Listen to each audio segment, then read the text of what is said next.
AC units at the top. So center of gravity was changing. The window size was enlarged, so the tensile strength of those pillars was changing. So we had lots of challenges, and no crash testing was to be done. Earlier, all those coaches which were created, the first coach, it would do undergo a crash testing, and then all those sensors would identify where all those breakages would have happened. So multiple iterations of crash testing was the process before that. But when we created everything on a computer simulated environment, we did a finite element analysis and did a complete test of the coach which we have created on computer itself. But after 8 or 9 months of designing, when we ran the finite element analysis, our design was failing at, let's say, around 100 or let's say 80 kilometers per hour speed, because that pillar, because the AC unit was up and the center of gravity has changed, the pillar strength has to be enlarged, so it was failing. So we did a debate with the multiple, we took a consultancy from some of the leading manufacturers of Germany. They couldn't resolve those issues, but a small guy at the shop, then we did a innovative sessions with the teams, right, who were there in the shop floor. So one of the guy, after we had almost 3 4 months of rigorous discussions, and different teams had visited us, the design was almost failing, and we were almost in the process of giving up that this design is not going to work. Then one guy who was a welder gave a very innovative idea. Sir, why don't you put a corrugated sheet between the inner and outer layer of the coach, right? So because the window size was enlarged for a bigger view, so on the pillars we gave that corrugated sheet, we welded that, and because of that the complete design changed, and we could test with more than 150 kilometers per hour. So innovation is that critical thinking that I'll be talking about. So go to the root cause of the issues and try to find out what best can be done with the resources, with your limited resources. And when you use limited resources for taking something very innovative, that is what is called frugal innovation. So I'll be talking about frugal jugaad technology that we talk about, right? So another incremental innovation, I would say, was more on kiosk based bill payment services. So that again would be a more of an incremental innovation. So frugal, which is disruptive innovation, I'll be talking about frugal and incremental innovation. So my key focus has been into IoT, mobility, data science. I'm a certified project management professional. So I international global arena, I talk about the project management aspects. And recently I have published an article talking about how data science can be used in project management to automate your process, the robotic process automation, and all that would lead to the project managers being more advanced in the technology, and effectively they'll use data science for some of the process automation. So this session will primarily focus on the type and extent of the innovation, whether incremental or radical innovation, which is a frugal innovation, or a jugaad technology. And we'll also talk about some of the entrepreneurial tips. I've already run multiple startups, so I'll talk about how and what are the tips for you guys. So the basic question starts with, why are innovations important, right? So why are innovations important? We all know that as a routine process, the things are incrementing at a particular pace, let's say 10%, 20%, that's it. But during that, the competition becomes high. They are moving ahead of you, right? So you really need a product innovation on a regular basis. So a R&D department is required in any of the organization, and that is where the innovation plays a critical role. You all remember that in 2007, this mobile handheld device, this iPhone, changed the entire gimmick of how people communicate, right? So they already had a small iPod, right? A communication device they already had. but they merged those two together to create a bigger iPod, a widescreen. It's primarily a widescreen iPod. It became a revolutionary phone, right? So you are able to communicate with a wider screen and those applications which are all available on the internet device. And this became a true revolution, a true innovation in the true sense, which changed the entire gamut of how people communicate with each other, how they are able to transmit data, how they are able to view the other side, right? So that way, uh, that was the most innovative product that has been launched in 2007. So innovation is primarily a driver of social, economic, cultural, and human development. So all these aspects, when it covered, it's called the innovation. In innovation in ICT, in the technology, have changed the way we live, from the widespread adoption of mobile banking to social network, distance learning. During pandemic, we have already seen online shopping, video conferencing, augmented reality based shopping. So you can see how your goggle would look on you, right? How a dress would look on you. It's all virtual. It takes the live image of yours, put a different combination of different dresses, and how it would look on you. And that way you can virtually see how a particular dress looks on you, and subsequently you can purchase that. So augmented reality based shopping is more of an innovation now. So it's a big market. World Bank says that it's more than 50 billion kind of it's a continuous increase in the innovation industry. So guys, do you remember in 2008 time frame, these were the companies which were said to be the most innovative companies, right? Google, right? And Microsoft, Tata's, Nokia's, right? Procter and Gamble, so Nintendo. So they were all said to be the innovative companies in 2008. So they were more product based. They have been doing a lot of research, and their product has been used worldwide. So that they were supposed to be the most innovative companies as by Forbes. But come 2015, in just 5-7 years, what do you think the top 10 industries would be? So these were the top 10 Forbes industries which were at the top in innovation. Tesla Motors, Salesforce, lot of pharma companies, right? Amazon's. So that there was a paradigm change in the kind of innovation that happened in 2007 till 2015. Earlier it was more product based. Now a lot of online companies, internet companies that have taken over as the most of the innovation. And then recently it is altogether changed. ServiceNow, Salesforce, Tesla, Amazon, Netflix, right? Facebooks. So, so this is a total change that has happened in last 10-12 years, where product based, so product based innovation was there. Now it has more innovation based on the internet technologies. So there is a change in dynamics of innovation now. So the needs and technologies of present times have changed and are now to the new generation, which means that dynamics, expectations are changing. Everybody wants everything, right? Need for more new approach of innovation has come up now.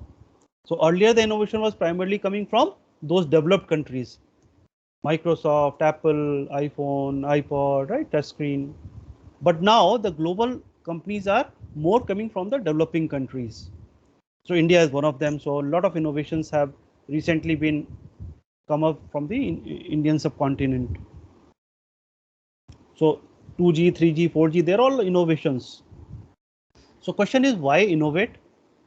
So like I said, a lot of these companies which are Nokia, Intel, right, 3M, they all have generated sustained competitive advantage because they were the first in the industry. They had a volume, right, and their product was good. So they had generated a competitive advantage. These firms have generated about 50% of their revenue through these new products. But slowly, by passage of time, the core competency of these companies without innovation became core rigidities. So you would have seen Nokia going away, right? Some of these other product companies, Kodak, anyway, they had all those, they are gone just because they didn't innovate at the right time. So Do you guys agree that innovation has to be a sustained process and it has to be a continuous process? Your product, if you're a product company, you have to continuously innovate. Otherwise, you'll become Nokia's. They didn't realize that even though their product was good, but with the change of time, they should have continued to change the product also. But they said we are the world leaders. They were number one. But subsequently, this Android and other products came, and then they were completely washed off. Nobody was talking about Nokia altogether, right? But now they are trying to come back and gain a market, but not to the extent that they were some 15 years back. So innovation needs strong leadership desire to promote and encourage the innovation. So it is a top-down process. The top management has to have alignment with the innovation strategy.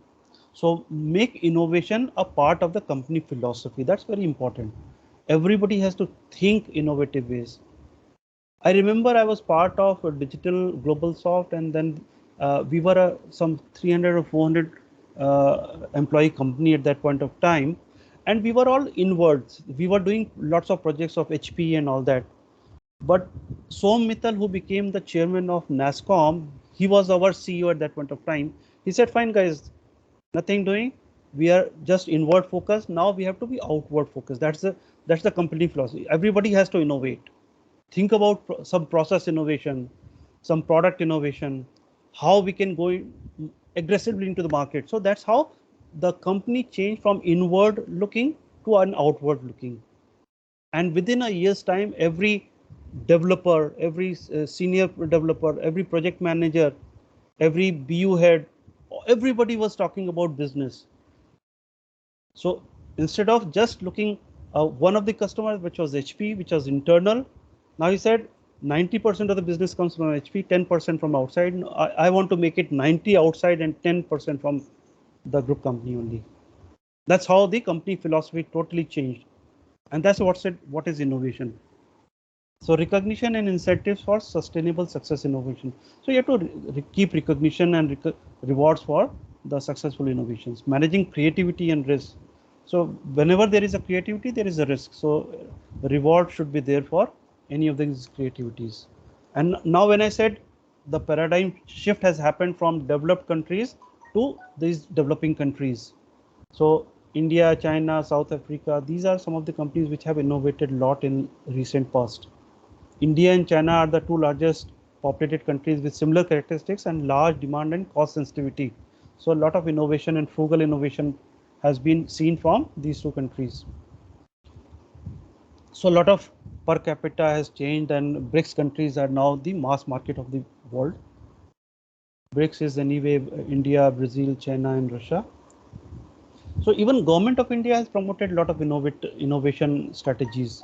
So from 2010 to 2020 was declared as a decade of innovation to focus on inclusive growth, to cover government, governance, service delivery, environment, land, education, and whatnot, right? So the National Innovation Council with the state innovation councils and sector innovation councils were created. Startup India, right? Stand Up India which promotes a lot of innovation. This TIDE 2.0, which is technology incubation and development of entrepreneurs, came up. Ministry of IT started the startup hub. Grant schemes were created. Science and Technology Innovation Policy 2020 was released, right? Ministry of IT recently last year awarded some Atmanirbhar app innovation from various startups. Entertainment, games, news, e-learning, business, social, and health. These were the topics under which people have created innovative products, and then they were awarded accordingly, and then they were promoted as well through Government of India. And now they have become unique. Some of them have become unicorns as well. $1 billion turnover in that valuation. So India anyway was known for innovation from early times. Zero number system, right? Ayurveda medicine system, right? Yoga, which has already been again being popularized.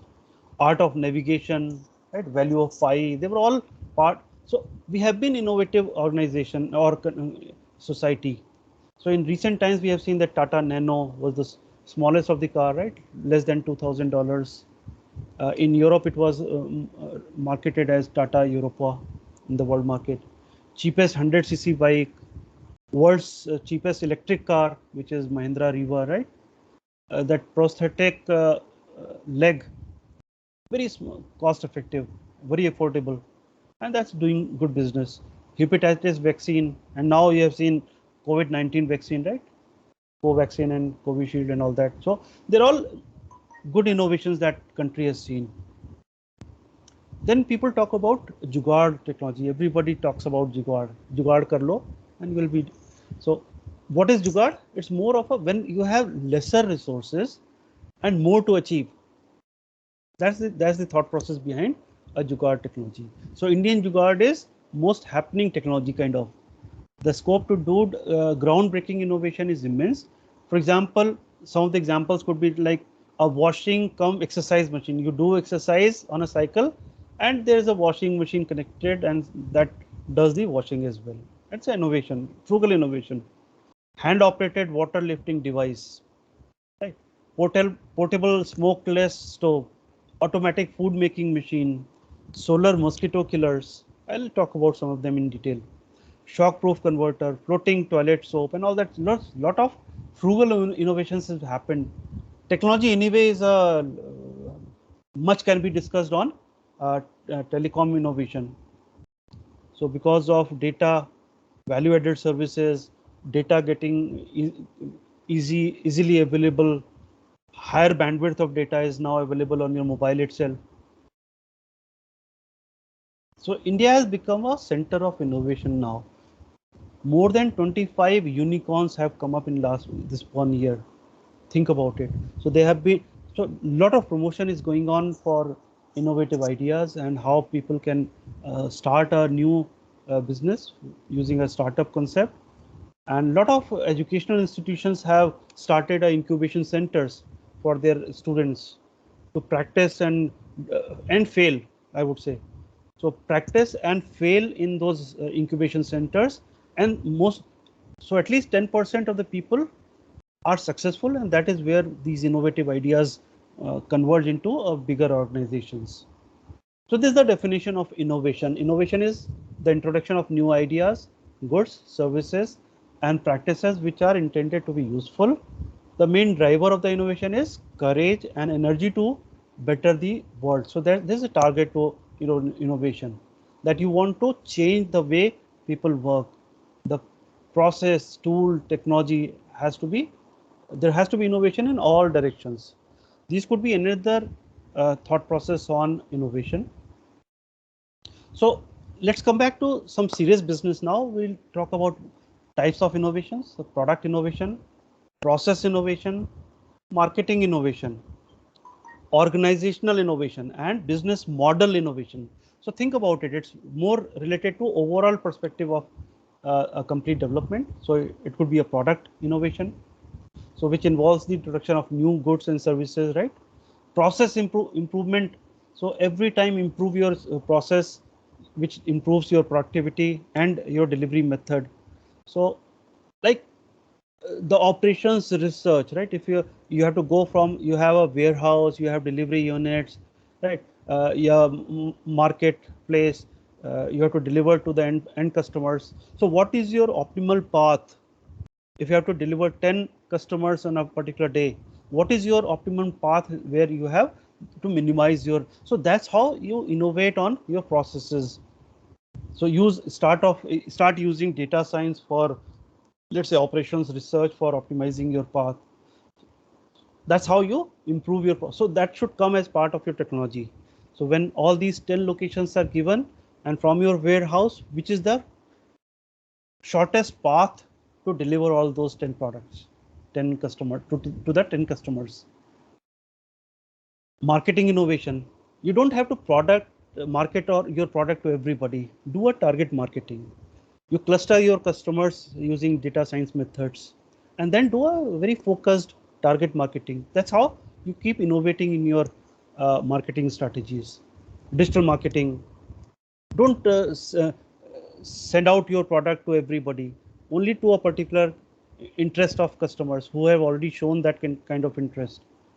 Organizational innovation. So from starting from base organization to growing your organization, you need a lot of innovative ideas to grow your organization. Business model innovation. So how business is done in terms of capturing the value, compact versus Dell, we have already seen. Then comes a very unique concept of creativity. Does creativity lead to innovation, or innovation leads to creativity? That's a debate that goes on. So you need to have your domain skills, your creative thinking skills, and your intrinsic motivation that I have to do something different, something innovative. So, yeah, that creativity inculcates into some innovation. So portrait of a creative person is creative persons pay attention to their world. So what is around them? See things differently. Think about it. Challenge the assumptions. Can I change something? Can I do this thing differently? Take risks. They are the people who take risks and are not afraid to fail. That's a very important point. They are not afraid to fail. And with the failure, they learn something and then move on. They are ready to take risks and they are not ready. They are not afraid of failing. And those people who are not ready to fail, they're not afraid to fail, are the people who succeed. So guys, don't be afraid of your failure. If you are starting an innovative product or a startup, assume that it is going to fail and learn from it and then move on. Think about it, how to improve it, how to improve your product, marketing strategy, all that. So 6 steps which help you enhance your creativity are: open your mind, diversify, think everything, holistic view, mental floss, relax. Right? That is very important for being a creative. Stop looking for a right answer. Look for the many right answers. So there is no one right answer. Look for many right answers. That's the intent of being creative. Discover your creative rhythm. So that's the inner thought process that comes within you. And health makes wealth. So continuously you get benefited if you are a creative guy. Fine. So this is suggested to be an entrepreneurial framework. So first, you have the base of it is find what you love to do. That means become an expert in a field you love and become passionate about your fields. That's the basic intent. So you have to expertise in a particular field. Then you seek opportunities, open up your mind. Mental floss is your relaxation, right? Discover your creative rhythm, and health makes wealth is what you then start seeking the opportunities. So when you start seeking the opportunities, you will identify problems and then your opportunities. So challenge your assumptions and seek opportunities to innovate. So when you have expertised in your field, you are starting seeking opportunities. Now you'll identify problems and then you will see the opportunities. Then you set your goals and objectives. Correct? Define clearly your goals and then seek novelty in design. Validate that idea. Right? Validate with your friends. Do a prototyping. And when you've done the prototyping and it is successful, just go for it. Just do it. Because you don't have to be afraid of failing. Take risk and move your ideas forward. That's the intent of a entrepreneurial framework. And this is what helps. Start with your core competency. Look for your opportunities. Identify a business problem and then set your goals. Then do a prototyping, validate your idea, and then just do it full-fledged. So sources of innovation could be internal and external both, right? Internal could be your own R&D department, technical departments, right? Production units. There you can innovate. Marketing and selling, logistics, right? Servicing and owners. So these are all internal related. External related could be your customer related, your supplier, competition. Look out for different competition around universities and other research institutions. You gain a lot of, if you are connected to universities, you gain a lot of research papers, and then you can innovate based on that. Expert publication. I remember one of my friend was working on IBM DB2, and at that point of time that was only a research concept, that instead of being a relational database, can we have a complete set of database? Why? Data whichever is lying in a database is just hardly 10% of total data around you, right? You will have a lot of data in PDF documents, your Word document, your Excels, right? And some text, internet, a lot of data is available, but your structured data is hardly 10%, I would say. And we are just doing querying on that. Select star from table 1 where name is equal to ABC, and you get the data. But that guy said nothing doing. We need that data around also as part of the database, and we should be able to get other data also as part of the database. So he came up with an idea of a hybrid databases, and that is a product now. I'm talking about some 15 years back, 2005 time frame. He gave a concept that we should have a hybrid database, and he did a crawler. So IBM picked up that research paper, and they created a hybrid database out of it, which means that just not the relational database, your XML data can also be pulled from different sources, like your PDF document, some meta tags. All these are put together, and the file location of those are also part of the data. Now you can do a search where name is equal to ABC. It will search just not from the database, but it will also search for all the files around, because they are also in the XML tags in your database. And then it can pull that PDF document wherever that name is equal to ABC is there. So that's how a small concept was converted into a product. So obviously there would be a lot of barriers in innovation. So that fear of failure, I'm always saying that avoid and be clear that your product is going to fail. So don't be afraid of your failures. So that fear of failure is a barrier to the innovation. Lack of leadership, top down. It is always innovation happens from the top down. Please understand. You cannot ask your team members to innovate. You have to innovate and ask your team members to be part of it. Right? Lack of resources, capacity, lack of collaboration. You have to collaboratively come up with a solution. No clear process. Business model is not customer centric, right? Innovation is not institutionalized. So it has to be across. Everybody has to think in the same way. So that was about why we innovate. So we'll talk about some frugal innovation, because I said because of less resources and more to deliver, we talk about frugal innovation. Frugality drives innovation, just